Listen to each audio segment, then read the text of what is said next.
The title of today's presentation is Speak for Yourself. Today's presentation is a very unique one. As officials, most of us give our very best effort to officiate contests to the best of our abilities. In doing so, some of us at times struggle with not only what to say in certain situations, but when to say it, and vice versa. Speak for Yourself will analyze situations where we need to use our voice and where we need to use our ears only. We're going to take a look at some situations and times when we need to speak a lot. Here are some times where we need to speak a lot. Pre-game and pre-match.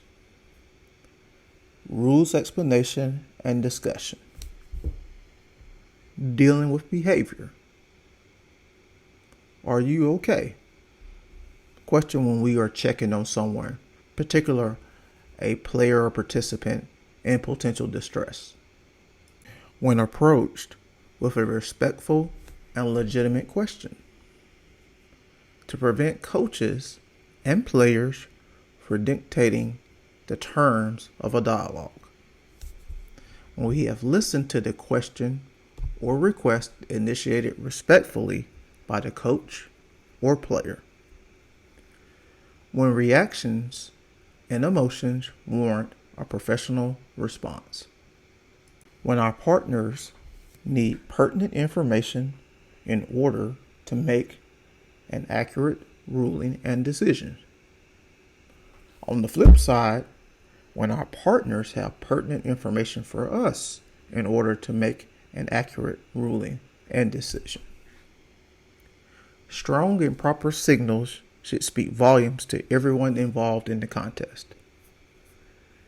When reactions and emotions warrant a professional response. Next, let's look at some times when we need to speak a little or perhaps not at all. When to speak a little or not at all. Pre-game, pre-match greeting of coaches. This seems kind of opposite because we mentioned this when to speak a lot. We'll do a deeper dive into this later. When coaches and or players have not initiated the conversation. Statements versus questions. Strong and proper signals should speak such that we have to use very little verbiage. When coaches and players just need an ear or need to vent. When we as officials are more emotional than objective. Evaluations. Until our partners request our assistance or give us permission to assist them. Preventive officiating. When the situation that requires us just to listen and or hear someone. When we have to issue penalties and sanctions because of unsporting conduct and behavior. Until our partners request our assistance or give us permission to assist them. Thus far in our presentation, we have done a checklist of when to speak a lot, a little, or not at all. Now let's do a deeper analysis of all those items on the various checklists. This is a checklist of items, which are tasks and responsibilities that we should observe during our pregame. You notice that the majority of these items involve a verbal interaction with people. That includes our partners, head coaches and coaching staff, and scoring table officials. It includes observations of the playing venue and warm-ups of the teams involved in the contest. If applicable, and we're not talking about necessarily a recreational contest or tournament events where time is sometimes constrained, it also includes a pre-match, pre-game conference with head coaches and our team captains and representatives. We can surmise that all of these interactions require communication and verbal communication with various parties. We definitely are going to speak a lot. We should take advantage of these opportunities to establish probably new relationships with people. We should take advantage of the opportunity to introduce ourselves, listen, find out how we can work well together before, during, and after the contest. This checklist suggests that a majority of our verbal communication should occur prior to the start of the contest. During the warm-ups, we are observing the participants on each team, how teammates communicate with one another, how coaches interact with the players, and how coaches interact with one another. Such observations can provide excellent discussion points with the officials and officiating staff. We can also take advantage of warm-ups by using this time to engage with our scoring table officials. Sometimes these warm-ups provide us an opportunity to greet and speak with our head coaches and coaching staff members, but we should take heed to not interrupt the warm-ups of the teams if the coaches and coaching staff are involved with their teams during warm-ups. As we previously established in our pregame and pre-match, a large portion of our verbal communication should occur during this time with our officiating partners, coaching staff, team captains, and team representatives. Signals are the use of our body to communicate to our partners, coaches, players, fans, and so forth. Signals communicate our accurate rulings and decisions. Hopefully, our accurate rulings and decisions. If we use strong and proper signals, it makes it easier for everyone to comprehend our accurate ruling. There will be times where the combination of our voice with a signal is warranted. Strong and proper signals also demonstrate our confidence in the decision that we have made. Generally speaking, however, strong and proper signals should speak volumes to everyone involved in the contest, and they usually will speak such that we have to use very little verbiage. Here are some situations where, in some cases, we may have to speak a lot or speak a little. With regards to coaches and players, approaching us with a respectful and legitimate question. Approaching us with a respectful and legitimate request. If one party wishes to briefly describe a situation occurring in the contest that we may or may not be aware. When one's emotions require empathy. When coaches and players need to be heard or someone to listen to them. Preventative officiating. Here are keys for referees and officials. Try not to speak initially until spoken to. Allow the coaches and players to initiate the conversation. Respectful conversation. Listen first, speak second. Anticipate the subject matter that they wish to discuss, but don't assume the subject matter. If possible, then have prepared answers. Have a limited time duration for the conversation, and make sure that you dictate the terms of the dialogue.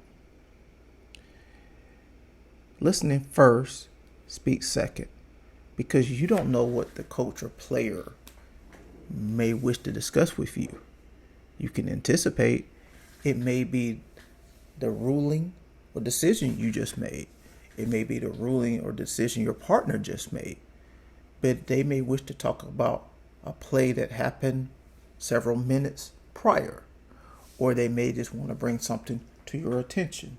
That's why it's good to allow coaches and players, when they initiate these respectful conversations, to speak first. And you, or us as officials, speak second. Now, if they wish to discuss plays and situations within the framework of the rules, then it's possible that you should have prepared answers depending on what subject matter they wish to discuss. Some of these situations will require us to speak a lot. Some of these situations will require us to speak very little. Our officiating partners. This could fall in one of two situations. Our partners may request our assistance or give us permission to assist them. Or our partners may have pertinent information for us in order to make an accurate ruling and decision. In other words, our partners may have information to assist us. Here are the keys. Know when a situation may require us to give assistance. Ask the calling official for permission to come over and give him or her your assisting information. Listen first if you are the party receiving the information. Be prepared to briefly give the assisting information. Have a limited time duration for the conversation. And here's the most important key. The official who made the initial ruling or decision should make the final ruling or decision. Do not paint an optic such that the official who made the initial ruling and or decision does not make the final ruling or decision. Here's an easy example. Let's say that we're in the sport of basketball and the ball goes out of bounds and the calling official rules one way. You, as the official's partner, have definitive knowledge that possession should be given to the other team. What you don't want to do is blow your whistle as the assistant official and point in the other direction. Now you are unintentionally showing that official up and saying that the official is wrong in front of a lot of people. Think of the dynamics that can create between you and your partner. You could be creating some friction. You could be decreasing the amount of times that they wish to communicate with you in the contest, and that's bad all around. What you do is you go up to your partner or you give a motion signal, may I come up to you? You give your partner the pertinent information that he or she needs, and then you let the calling official make the appropriate and correct ruling. In general, here are some situations where you will almost always not speak at all. If coaches and players are questioning our judgment. If coaches and players wish to discuss a disparity and a quantity of calls. In basketball, the simplest example I can think of is the foul count. In a sport like volleyball or football, a coach or player may want to discuss the number of calls going against their particular team versus the other team. If coaches and players are questioning our partner's calls. If coaches and players are disrespecting our partners or us, and this includes our officiating partners at the scorer's table. When we have to issue sanctions and penalties for unsporting conduct and behavior. Here are some important keys for us. Not speaking at all doesn't necessarily mean that your voice is not required. On the contrary, it probably is going to be required somewhat. Not speaking at all may require you to restate the parameters that we are not going to discuss judgment or a disparity in the quantity of calls. Not speaking at all may require you to repeat the parameters for which you will speak to coaches and players. If you are showing diplomacy, you should not have to restate parameters and expectations to coaches and players more than once if you have already established these verbally at some point during the contest or in the pregame and pre-match. Do not speak to a party in the immediate aftermath if said party is penalized for unsporting conduct and behavior. Remove yourself from the situation if possible and allow your partner to address anything that needs to be addressed. Before we conclude our presentation, we wish to give credits and appropriate shout outs. First, we would like to thank Slots Mania for use of this presentation template. We would like to thank Unsplash for the use of images in this presentation template. We would also like to give a shout out to Crowns Ref, which is an awesome group, for their amazing contributions to this presentation. We would also like to give a shout out to David Barnes, volleyball official extraordinaire from the state of Ohio, for his wonderful work and his contributions to this presentation. Thank you for spending part of your morning, afternoon, evening, or night with us. We hope this presentation was enlightening and that you gained something very valuable from it. We hope this presentation serves you well, not only in officiating, but perhaps in life.